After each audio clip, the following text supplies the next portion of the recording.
Mais je me suis dit, mais il n'y a plus personne qui va m'interdire quoi que ce soit, quoi. Et encore moins de vivre. Moi, j'ai envie qu'on parle de cette liberté que t'as d'être toi.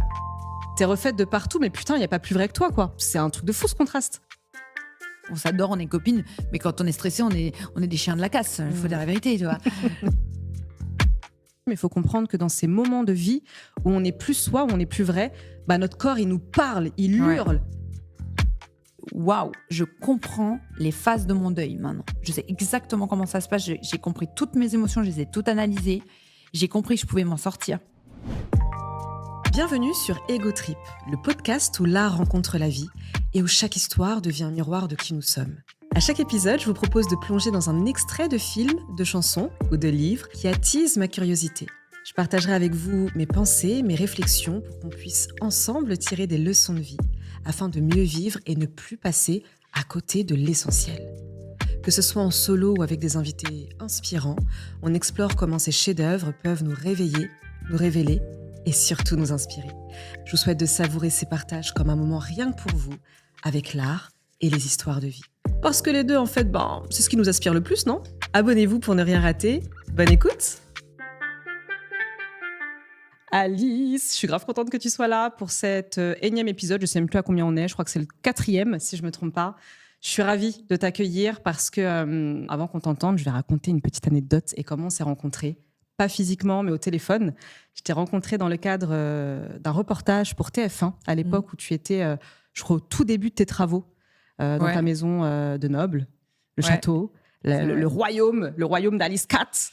Et à l'époque, je me rappelle qu'il y a une pote à moi je cherchais en fait à caster des personnages pour, tu sais, les TF1 reportages, pour un reportage pour les châteaux. Et je voulais absolument quelqu'un qui soit en plein travaux, où on puisse filmer plein de trucs assez cool, pas trop rentrer dans l'intimité, mais vraiment montrer tout le cheminement de cette aventure, hein, qui est de rétablir un château, de rénover plutôt. Ouais. Et quand j'étais au téléphone, en vrai, je me suis juste dit, il faut que je reste en contact avec cette meuf. Je sais pas si on fera le reportage, mais elle est vraie et ça fait du bien parce que j'ai entendu une nana qui rigolait, qui pleurait, qui était en speed, qui était très douce, qui était en couple, qui était avec son chien, qui était dans les travaux, qui était coach business, qui était et puis d'un seul coup très douce encore. Donc je me suis dit putain, c'est une nana que je kiffe comme j'aime, il faut que je reste en contact avec elle. Donc aujourd'hui, je crois que c'est 2 ans après cet appel, on est là sur ce podcast. Donc déjà merci pour ta présence, merci d'avoir répondu présent. Ben merci à toi. Et du coup, les travaux sont terminés. Bon, c'est bon, on peut faire le reportage ou pas ? Et reportage ou pas, on a fait les travaux, de toute façon. Voilà. Ça n'a pas été une mince affaire, mais on est content maintenant. Bon, top, super. On en parlera peut-être ou pas tout à l'heure, mais moi, ce que j'avais envie d'aborder avec toi aujourd'hui, c'était cette notion d'authenticité qui revient beaucoup. On en parle partout. Tout le monde se proclame authentique. Sur les réseaux, tout le monde se dit « Ouais, je suis vrai ». Ouais, t'as vu, il faut faire du storytelling, je suis vrai, moi je raconte mon histoire, je touche les gens. Mais je pense qu'il y a 90% de bullshit et que personne ne l'est vraiment, personne n'est beaucoup plus focus sur des stratégies. Comme maintenant c'est très à la mode de faire du contenu, c'est même nécessaire, je pense qu'il faut en faire. Et aujourd'hui, t'accompagnes les gens en ça, t'accompagnes les gens à décupler leur visibilité, à décupler leur taux d'engagement et à en tout cas faire décoller leur business grâce aux réseaux sociaux. Moi, j'ai pas envie de te parler de ça. En fait, aujourd'hui, j'en ai strictement rien à foutre, pour te dire la vérité. Mais moi, j'ai envie qu'on parle de cette liberté que tu as d'être toi.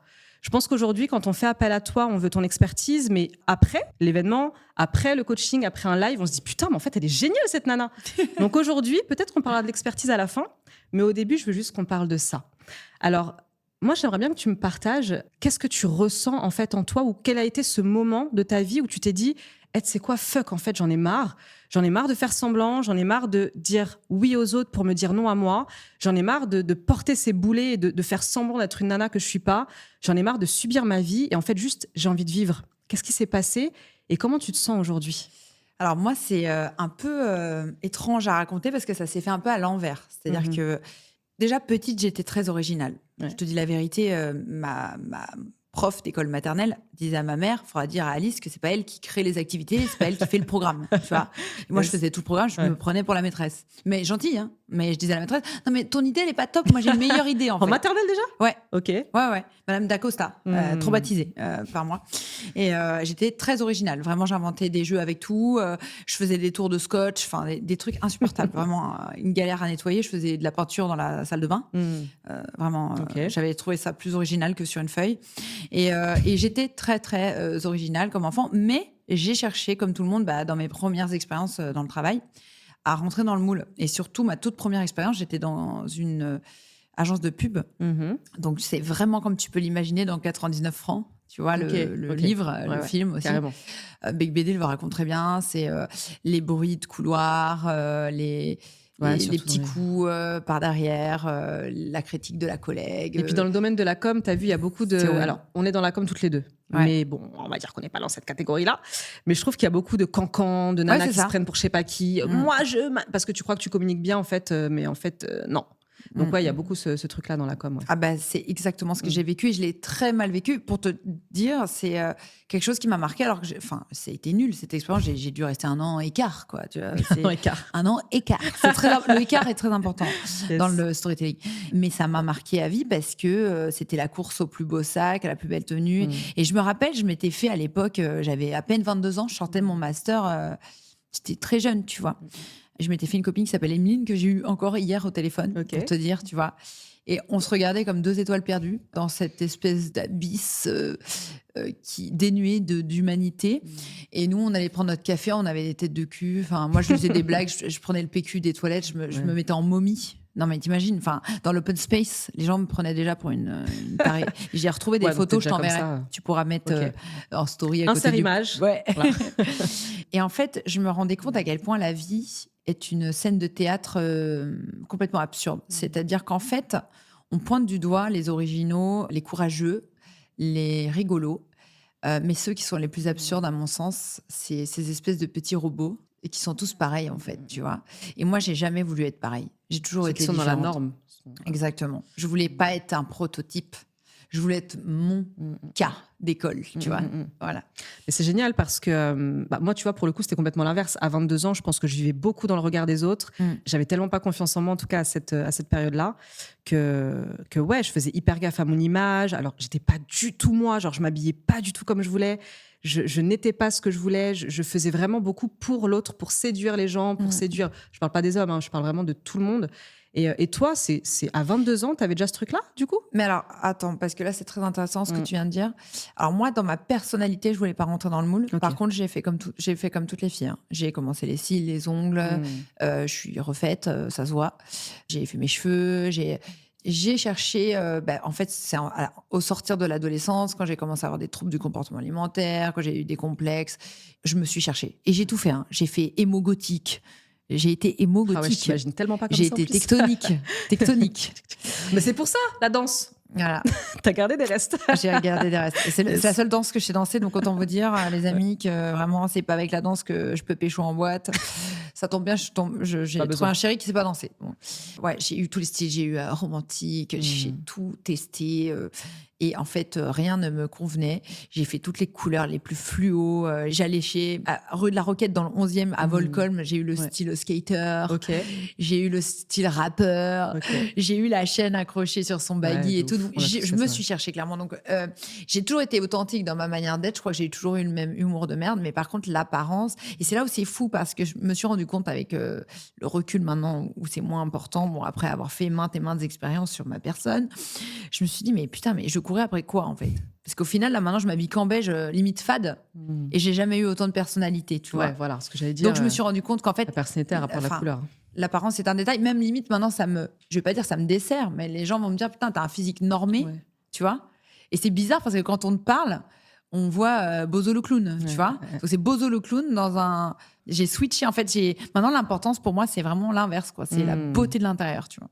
Ok, c'est hyper intéressant, parce que c'est vrai que quand on ne te connaît pas, on peut se dire, ouais, la nana, elle est un peu bimbo, avec son chihuahua, blonde, oh, t'inquiète pas. On me dit Barbie Botox. Voilà, tu vois, et en fait, on s'attend vraiment à la nana qui a pas trop de cerveau. Enfin, c'est horrible d'avoir ces stéréotypes, mais qui a pas trop de cerveau, qui sait pas trop s'exprimer, qui est juste là pour l'apparence, pour séduire, pour ramasser de l'oseille, elle a un mec riche, tac, tac. Tu vois, vraiment les clichés. Même pas, en plus, je suis plus riche que lui.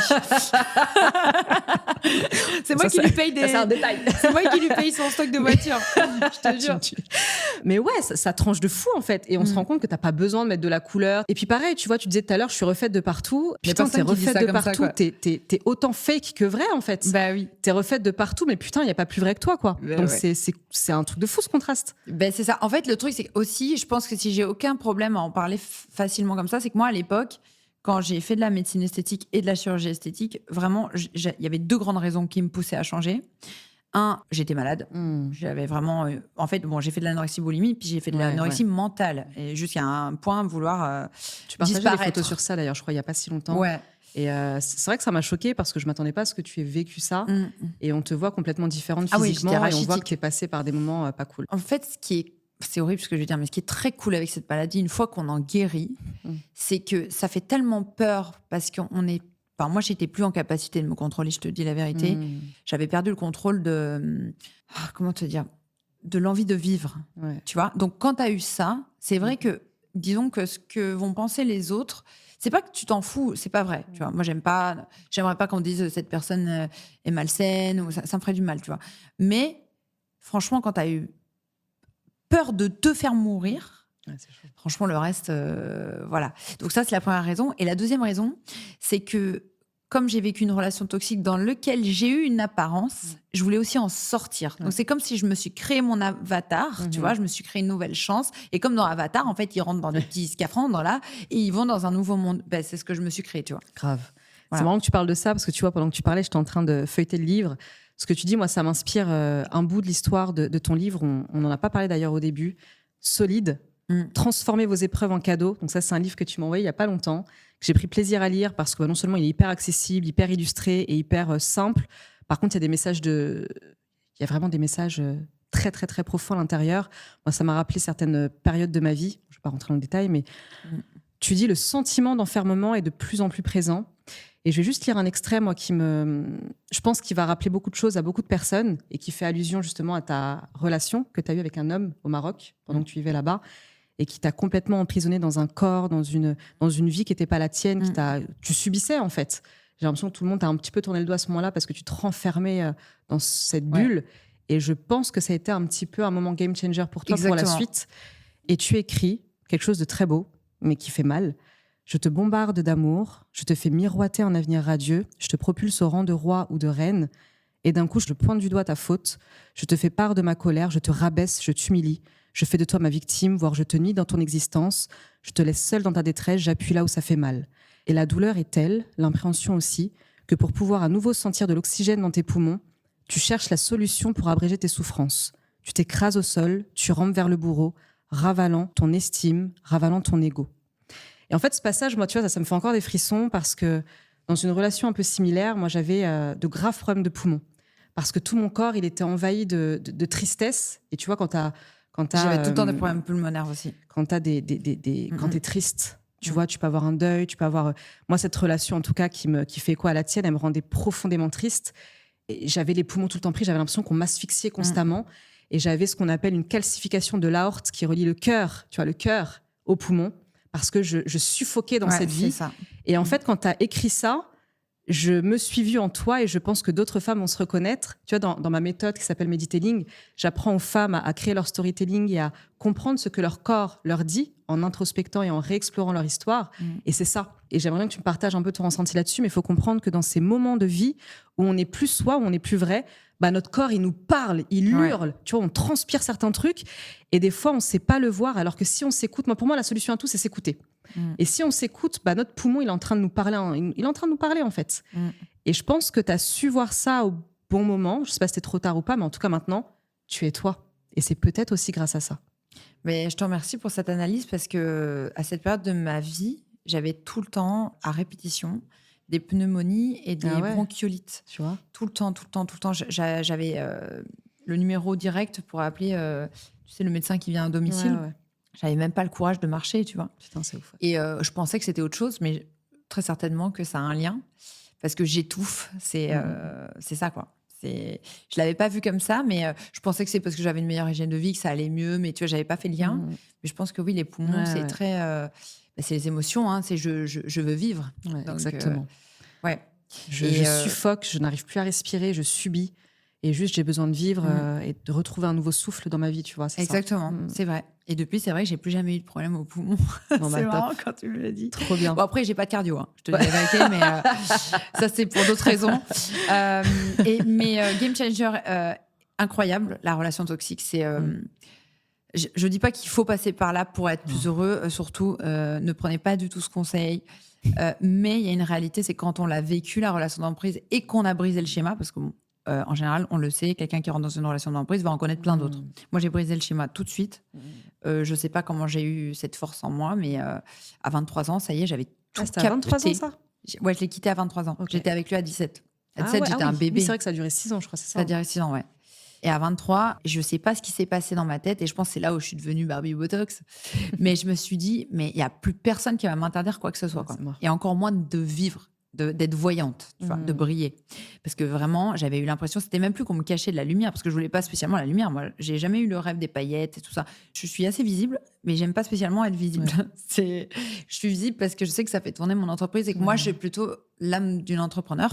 Je veux que mon entreprise, elle tourne. Mais si ça pouvait vraiment marcher sans aucun effort, sans que je sois visible, ça m'arrangerait aussi, tu vois. Mais je pense aussi que tu as compris que ce que tu rends visible, finalement, c'est ton message. Oui. Et tu es complètement OK, aligné avec ton image aujourd'hui. Ouais. Et que, en fait, ton message est plus important que toi, finalement. Mais que tu t'amuses à te mettre en avant pour que ton message rayonne. En fait, je pense que c'est ça, en vrai. C'est exactement ça. Et d'ailleurs, c'est dans les rares moments où je m'amuse avec mon message, où vraiment je rigole et je prends plaisir, par exemple, à être sur les réseaux. Et c'est pour ça que j'arrive jamais à avoir un fil rouge hyper corporate, parce que déjà, ça me fait chier. Et d'ailleurs, ça me fait chier aussi dans les contenus où il y a que du corporate, tu vois. Tu sais, quand t'es real, c'est que motivation, machin... 3 conseils pour tout exploser. J'en fais, mais il faut un peu se rendre compte à quel point on est que de passage. Et je crois que ça fait du bien quand le message qu'on passe, il est pourvu d'émotions. Alors certains, ça va être dans le développement personnel, dans des trucs plus profonds, sincères, vulnérables. Et moi, je sais que c'est le message avec de l'humour, quoi. Ouais, du rire. C'est important. Parce que pour moi, c'est ce qu'il y a de plus important. J'aime rire, c'est ma meilleure drogue. J'adore ça. Mais tu sais, pendant que tu parles, encore une fois, je te trouve très vrai. Et je rebondis tout à l'heure sur tes tenues. Tu vois, tu disais, je suis un peu fat quand je m'habille beige, mais en fait, t'es juste à poil, meuf. Et je suis à poil. T'es juste la couleur de ta peau, t'es à poil, et c'est parce que t'es tellement à l'aise avec toi que le beige te va bien. Ouais, j'aime bien, ouais. Donc, je sais pas, j'adore le beige. C'est OK de pas avoir de couleur, en fait. On s'en fout. T'as juste du fard à paupières, tes belles lèvres roses, et ça y est, c'est les couleurs, quoi. C'est ça. Je suis à Walp et voilà. On parlait de souffle, de poumon. Moi, je vais revenir sur ton premier souffle. Ce que j'ai adoré dans le livre, c'est les toutes premières lignes. C'est vraiment les toutes premières lignes où tu dis que nous sommes le mercredi 5 juin 1991. C'est l'heure du goûter pour ma première entrée en scène remarquée. Ma mère, qui est à l'hôpital au terme de sa grossesse, installée en salle d'accouchement. La sage-femme n'est pas encore là, mais qu'importe. C'est le moment que je choisis pour faire mon entrée fracassante. Je viens de me jeter directement dans les bras de mon père et en quelques minutes à peine... « Et vous faites quoi, madame ?» crie la sage-femme en arrivant dans la pièce. « J'ai accouché !» répond ma mère légèrement sonnée. Bon, elle était sonnée, elle n'a peut-être pas dit ça comme ça, mais on l'appellera boulet de canon. Qu'est-ce que vous en pensez ? Et c'était le premier nom inscrit sur mon bracelet de naissance par l'une des aides-soignantes présentes aux côtés de mes parents. Bref, je ne vais pas lire la suite, mais quelle entrée dans le livre. Et finalement, c'est un petit peu le résumé de toute ta life, cette entrée. Ouais. Comme quoi, peut-être, il y a des choses qui sont écrites même bien avant qu'on arrive, tu vois. Moi, depuis que je suis toute petite, j'entends en permanence « mais tu vas trop vite, mais tu réfléchis trop, mais tu fais trop de choses ». Mais là, j'ai 33 ans, c'est exactement pareil. Tous les gens me disent « mais tu vas trop vite, mais tu fais trop de choses, mais tu as trop de copines, mais tu vois trop de gens ». Du coup, ça dérange les gens qui n'aiment pas que j'ai d'autres copines ou d'autres collègues. Je ne conviens pas aux personnes possessives, par exemple. Ça va pas le faire. C'est sûr. Tu vois, tous les gens possessifs, mon ex, il était hyper malheureux parce que je suis toujours entourée de plein de gens. J'ai des copines qui m'ont tourné le dos aussi pour les mêmes raisons, parce que tu comprends, je suis pas assez dispo pour elles, etc.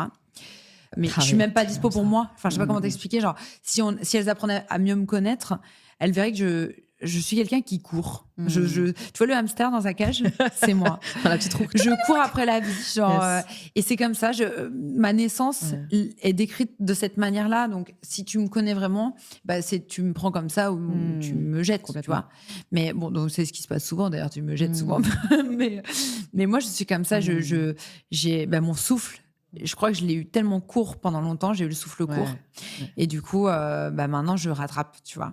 Et si des amis peuvent pas comprendre ça, c'est pas des amis. Voilà. En plus, tu es quand même relativement présente pour les gens. Enfin, j'ai l'impression. Oui, je parlais avec... je sais pas si ça te parle d'Aoula Salmi. Tu connais ? Oui. Ouais. C'est une de mes meilleures amies. Ah. Et hier, ou je sais plus quand, je lui disais que je t'avais vue. Elle me dit « Oh, elle est incroyable, cette nana. » Alors, au début, elle m'a vendu un coaching, etc. Finalement, je l'ai pas pris, mais elle m'a livré des conseils en DM. Je sais pas si vous avez discuté en DM ou par téléphone. J'avais appris plein de choses. Et elle m'a dit « Mais qu'est-ce qu'elle est généreuse, en fait. Elle est grave disponible alors qu'elle a pas le temps. » Et c'est un peu, moi, ce que je pensais, et c'est un peu ce que tout le monde pense. C'est-à-dire que, OK, t'as pas le temps, Mais je trouve que tu es quand même hyper c'est pour ça que j'ai pas le temps. dans ta présence. Tu es très généreuse dans ta présence. Tu vois, quand tu es là, tu es vraiment là. Tu pas beaucoup là, ça. Mais quand tu es là, tu vois. Et c'est ça qui est important. Mais c'est pour ça que j'ai pas le temps tous les jours. Parce que je passe ma vie à donner de la valeur gratuite. Donc ça me... Ouais, c'est énergivore quand même. Ouais. Tu sais, il y a beaucoup de personnes qui se disent que quand elles sont comme ça, un peu hyperactives, toujours occupées avec un agenda de ministre tout le temps partout, c'est un peu pour cacher certaines douleurs et pour éviter finalement de vivre leur vie. Moi, j'ai quand même l'impression que... Alors, je ne sais pas s'il y a ça pour toi, ou est-ce que c'est vraiment parce que tu es tellement passionné par ce que tu fais que c'est ça finalement ta vie ? C'est quoi, toi, ton schéma, du coup ? Je pense qu'il y a un peu des deux. Je pense que ma relation à l'activité, de manière générale, que ce soit activité professionnelle, comment je suis fofolle avec mes copines et tout, elle est quand même pas normale. J'ai bien conscience, tu vois. Je le vois bien que c'est pas... Je vais pas dire que c'est pas sain, parce que ça va. Enfin, je fais pas des trucs de ouf. Je pars pas en soirée, je pars pas en boîte, je prends pas du crack, voilà, tout ça, je prends pas. Mais je vois bien que je travaille beaucoup plus que la moyenne et que c'est pas sain. Enfin, c'est pas OK de travailler autant. Enfin, je veux dire, mais là où je vois que c'est sain, c'est que je le fais par plaisir. Donc, je suis très mitigée entre les deux. Je pense que j'ai une forme, je le dis souvent dans mes interviews et tout, je pense que j'ai une forme de boulimie de travail. Je pense qu'elle a dû se glisser, mon TCA a glissé sur le travail. Et je pense que aussi, c'est un truc transgénérationnel parce que mon père, il est comme ça, ma grand-mère est comme ça. Donc, je porte un truc qui est plus grand que moi. Et à côté, quand je vois la notion de travail dans la bouche de certaines personnes qui veut dire labeur. Moi, je vois pas ça comme une labeur. Tu sais, j'ai toujours fait plein d'activités. J'étais au cours de poterie, de peinture, la GRS, j'ai fait du poney. Mais j'étais multi-activité quand j'étais petite. Donc, pour moi, j'ai l'impression que ma vie est une multi-activité. En fait, voilà. Donc, mais je suis OK avec le fait que c'est pas tenable dans le temps. Il y a un moment donné, mais tu sais, tous les matins, je me dis, mais est-ce qu'il y a un jour, je me réveille, je me dis, tiens, c'est aujourd'hui le jour où tu vas te calmer et tout. Mais non, ça n'arrive jamais. Tu t'accordes des jours off, des fois vraiment où tu fais rien, où tu chill, où tu vas au spa, ou tu t'accordes? Non, c'est pas étonnant. Alors, les seuls jours off que je m'accorde, ça arrive souvent. Enfin, souvent. Ça arrive 2 fois dans le mois, où vraiment je sens. Tu sais, en fait, je fais pas partie des gens qui ont un burn-out parce que je sens quand ça va arriver. Et c'est comme si j'écoutais suffisamment mon corps. Et quand ça arrive, de toute façon, mon corps me met une espèce de clacasse, tu vois. Et là, il me dit, en fait, tu ne pourras plus réfléchir, tu ne pourras plus te lever, tu pourras juste appuyer sur le bouton on de ta télécommande et tu vas regarder toutes les séries de Netflix que tu dois rattraper. Donc, je suis vraiment une Netflix addict. Et d'ailleurs, j'ai un temps Netflix, j'avais regardé le temps écran, qui est justifié par ce jour-là. C'est-à-dire que ce jour-là, je fais mes 24 heures Netflix du mois, tu vois. Vraiment, c'est non-stop. Et je me rends compte à quel point la cinématographie ou le livre, j'aime bien lire aussi. Mais bon, bref, les histoires, le récit, c'est un pansement pour l'âme. Parce que, surtout quand tu es TDAH comme moi, quand tu as tendance à trop réfléchir tout le temps de tout et tout est en arborescence, le fait de se focus sur un récit, alors bizarrement, tu fuis aussi le présent, parce que tu n'es plus dans ton présent, mais aussi ça te permet à t'autoriser à être léthargique dans ta pensée. C'est-à-dire que tu absorbes, tu n'as plus besoin de donner. Et moi, je suis tout le temps dans donner. Et absorber, ça fait du bien aussi. Tu m'étonnes. Voilà. Il n'y a pas longtemps, je parlais dans un épisode des rencontres. Alors, je ne parle pas forcément des rencontres amoureuses, mais je ne sais pas si tu connais Charles Pépin, un philosophe qui a écrit pas mal de livres. Et il y en a un, moi, qui m'a marqué, c'est les rencontres, une philosophie. Donc, j'en ai fait un épisode et je parle notamment des conditions d'une rencontre. Tu sais, le fait d'être ouvert, de ne pas être dans le jugement, d'accueillir une rencontre et d'être un peu ouvert à ça parce que ça peut vraiment t'apporter. Le fait qu'une rencontre, que ce soit une opportunité, une situation, une personne, elle peut un peu te bouleverser, elle peut un peu te faire mal. Mais finalement, c'est peut-être un miroir de toi, peut-être que ça dit un truc de toi. Et puis aussi le fait qu'une rencontre, c'est un bienfait, tu vois, ça t'apporte quelque chose. Des fois, tu rencontres une personne qui peut changer ta vie. Tu vas networker, tu rencontres quelqu'un qui peut changer ta life professionnelle. Tu rencontres un homme qui va te niquer ta life ou qui va te mettre bien, qui va te soutenir émotionnellement, qui va te soutenir sur tout. Enfin, bref. Et alors, je sais que tu rencontres énormément de personnes, tout le temps, tous les jours. Tu as ton homme, tu as ton petit chien, ta petite chienne, du coup. Tu as des amis, la meuf en rouge, par exemple, qui est juste à côté. T'as tes clientes, t'as tout ce réseau. Mais est-ce que tu te rappelles peut-être d'une ou deux rencontres comme ça, encore une fois, de situations, de personnes qui t'a vraiment charcuté un peu, tu vois, qui t'a vraiment... Un bien ou un mal ? Peu importe. Qui t'a fait un truc et qui t'a transformé, qui t'a permis peut-être d'être encore plus toi. Celle qui m'a le plus permis d'être moi, c'est mon associée, c'est Laurine. La rencontre était complètement improbable. Génial. J'étais en retard, comme d'hab. J'avais rendez-vous dans une soirée d'influenceurs où j'étais dégoûtée d'être en retard parce que tu sais, les soirées d'influenceurs, tu sais pas où tu vas mettre les pieds. Et quand tu arrives en retard, c'est toi qu'on va scanner de la tête aux pieds. Yes. Et en plus, j'arrive dans une pièce vide, Devant moi, c'est vide. Et ils sont tous au fond, tu vois. Et la porte est au milieu. C'est genre, coucou, c'est moi. Tu vois, salut, je connais personne, tu vois. C'est génial. Et je vois une petite nana au loin, en rouge. On la voyait qu'elle, parce que tu sais, maintenant, les gens, ils s'habillent tous en gris, beige, comme moi, quoi. Tu vois. On est fade. Et je vois une espèce de. Le feu rouge, tu sais, le panneau stop, comme ça, et qui me regarde en mode ah, chien, comme ça. Je fais ah putain, ça va être ma pote, elle. Et direct, on a connecté sur le chien, voilà. Et alors, une autre rencontre qui m'a un peu bouleversée, il y a eu mon agent d'auteur aussi, Caroline Frizou. Ah oui, ouais, ok. En fait, je n'ai jamais vu ça de ma vie. C'est, tu vois, si la gentillesse devait avoir un visage, c'est elle. Ce serait elle. Ok, waouh. Mais pas la gentillesse en mode ah, elle est mignonne. Ouais, non, la vraie gentillesse. Vraiment, l'âme pure. La personne qui est exactement ce qu'elle dit être. Tu vois, c'est la femme. Je n'ai pas trouvé d'équivalent. Parce qu'on a tous un peu de vie, on s'énerve, tu vois, même avec Laurine, on s'adore, on est copines. Mais quand on est stressé, on est des chiens de la casse. Il faut dire la vérité, tu vois. On est quand ça sur nos mecs et tout, on est insupportable. De petits roquets, tu vois. Caro, c'est une femme qui a un parcours. Tu vois, on parle jamais parce qu'elle nous met en lumière, nous, ces auteurs. Bah oui. Mais souvent, ces gens-là, ils ont tellement. Elle est plus forte que tous les auteurs réunis, tu vois. Et à vie, d'ailleurs, sans elle, je n'aurais jamais écrit ce livre. Donc, je lui dois énormément. Putain, je vais chialer. En fait, ce qui est beau chez Caro, c'est. Elle est malade, tu vois. C'est une femme malade. J'ai même pas 1/100 de ses problèmes, tu vois. Et c'est toujours elle qui nous rassure. Elle et est tout. C'est notre généreuse. maman et tout, tu vois. C'est souvent comme ça. Je suis désolée que tu aies eu les larmes. Mais ça prouve à quel point la rencontre, elle a été belle. Ouais. Et je pense qu'elle est venue chercher un truc mais en je toi. pense Et c'est pour ça que elle tu n'a pleures. pas la lumière encore qu'elle pourrait encore plus avoir parce qu'elle ferait du bien à tellement de gens. Tous les gens qui la rencontrent. Bah, tu sais ce que ça veut dire, ça, c'est peut-être que toi, tu vas lui apporter cette petite étincelle qui lui manque et que elle va t'apporter peut-être cette douceur que tu as moins. Tu vois, alors je dis pas que t'es pas douce, attention. Oui, non, mais voilà, moi je suis douce à l'intérieur. T'es beaucoup dans la regarde, ça monte tout folie, seul. Et l'émotion, c'est pas par hasard. Tu vois, moi, je parle souvent des situations que l'on vit qui nous amènent à une pensée. Cette pensée, elle génère une émotion. Là, tu l'as, cette émotion. Et cette émotion-là va t'amener dans une réalité, et elle aussi. Et la connexion, elle est jamais par hasard. Tu rencontres jamais personne par hasard. Et je pense qu'elle a autant besoin de toi que tu as besoin d'elle. Mais c'est pas un besoin malsain, tu vois. C'est ce truc vraiment où vous allez vous nourrir ensemble. Ah, mais c'est clair. Et si ça te touche, c'est parce que quelque part, il y a un petit bout d'elle. Il y a un petit bout, de toi de moi en elle. Oui. Et vice-versa, tu vois. Donc c'est beau. Merci pour ce partage. Ouais, elle est incroyable. Et Caro, on t'aime. Je t'aime. On parle de cet épisode avec toi, donc de l'authenticité, de la vérité. Tu vois, on parle souvent de justesse, mais moi j'ai juste envie de parler de vérité parce qu'on peut être complètement à côté, mais juste être vrai, pas être dans les normes, mais juste être vrai. Tu vois, le début de ton livre, tu parles beaucoup de différence.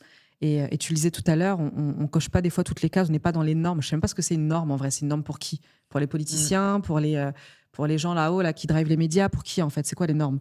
Et toi, effectivement, tu es différent. En fait, on est tous différents. C'est juste qu'on n'exploite pas nos différences. Ouais. Et on se contente d'être ce que la société attend de nous. Et moi, je suis convaincue, tu vois, on parlait de ton premier souffle. Je suis vraiment convaincue aujourd'hui que quand on sort du ventre de notre maman, qui qu'on soit, bah, on est juste nous. Et comment dire, chaque seconde de vie, on est difformé, on est déformé, on est un peu formaté, la vie nous maltraite un peu et on arrive à être complètement ce qu'on n'est pas. Et finalement, toi, bah, tu arrives à être exactement la même meuf qui est sortie du ventre de sa mère, boulet de canon, quoi. Genre, t'es toujours boulet de canon.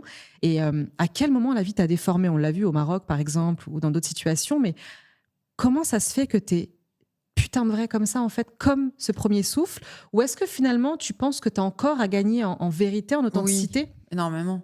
Bon, après, moi, je suis vraie dans mes blagues, dans mes relations sincères et tout avec les gens.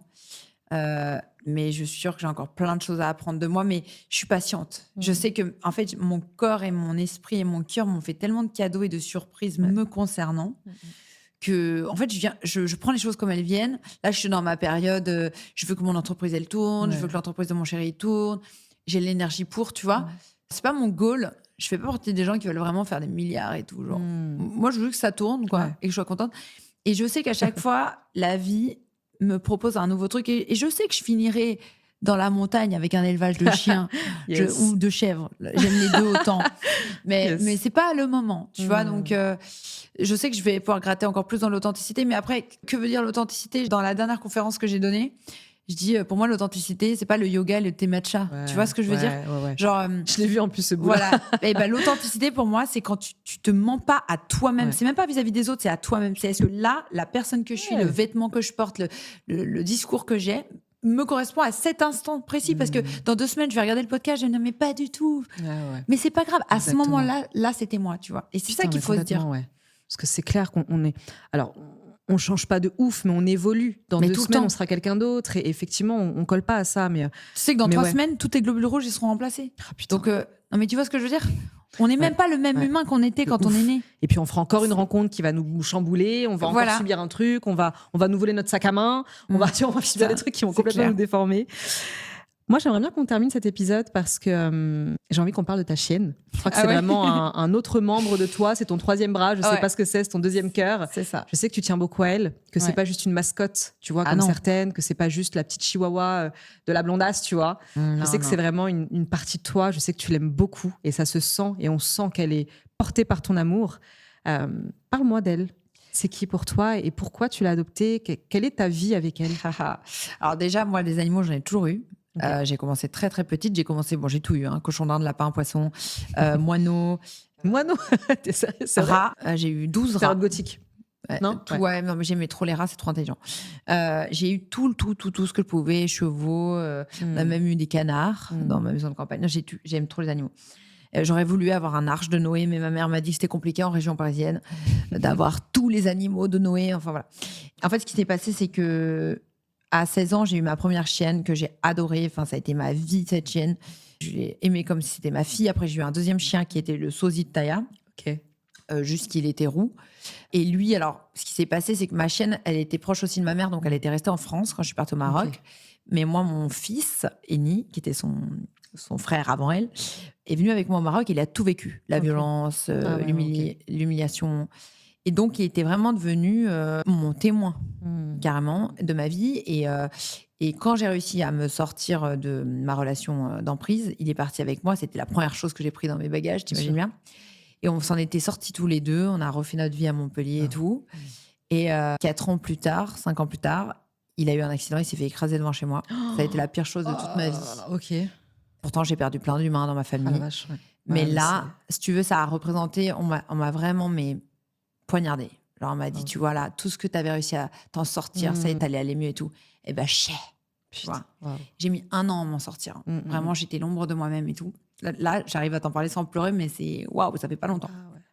Et je m'étais dit, plus jamais de chien, j'aurai jamais d'enfant. Ça m'a même dégoûté d'avoir un enfant. Alors là, j'ai vu dans mon état pour mon chien, je me suis dit, non mais l'enfant, c'est même pas possible, je vais l'avoir, je vais le séquestrer. Et il va même pas sortir de son lit, il va être bloqué avec des chaînes et tout, c'est même pas possible. Tu peux pas faire ça à un enfant. Encore un chien, tu peux le tenir en laisse, mais un enfant, c'est compliqué, tu vois. Et en même temps, ça a été un énorme game changer pour moi, parce que je me suis rendu compte que, waouh, je comprends les phases de mon deuil maintenant. Je sais exactement comment ça se passe, j'ai compris toutes mes émotions, je les ai toutes analysées, j'ai compris que je pouvais m'en sortir. Ça n'a pas été facile.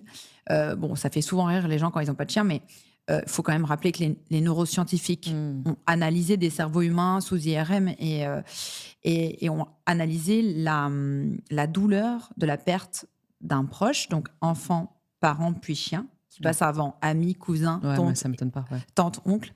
Donc vraiment, j'ai été prise de court. Alors que ma chienne, quand elle est décédée de vieillesse, ça m'a pas du tout fait la même chose. C'est pas pareil. Et donc, pendant 1 an, c'était mes niettes. Fallait même pas que je voie un chien. Si j'avais des potes qui venaient à la maison avec un chien, c'était même pas possible. Je fondais en larmes. Je me rappelle une fois, j'avais une copine qui était venue. Je pleurais sur son chien. J'étais là, je me mouchais dans son chien et tout. Elle était là, peut-être que mon chien en a marre et tout. Bref, c'était très gênant. Et 1 an, jour pour jour, après, comme une envie de chier. Voilà, c'est comme ça, je vous le dis. J'arrive dans le bureau de mon mec et je lui dis, nous allons prendre un chien demain. Il m'a dit, mais hors de question. Et je lui dis, il avait peur? Non, mais lui, ça y est, lui, il avait vu mon état. Bah ouais, donc il avait peur. Non, mais lui, il a dit, c'est mort, plus jamais et tout.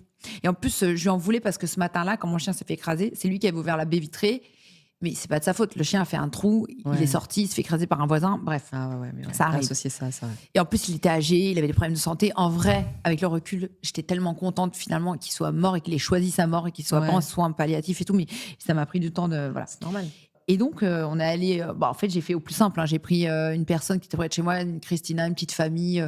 Le père était prof, la mère était une passionnée, elle faisait des concours. Et puis la petite, elle faisait de la GRS et tout. J'ai pris une famille qui ressemblait à ma famille, en fait. Et je me suis dit, le chien, il sera adapté à moi. Trop bien. Et je voulais que ce soit un petit chien, parce que je l'emmène partout. Après, j'avais pas d'autres critères. Au départ, je voulais passer à la SPA, aucun petit chien.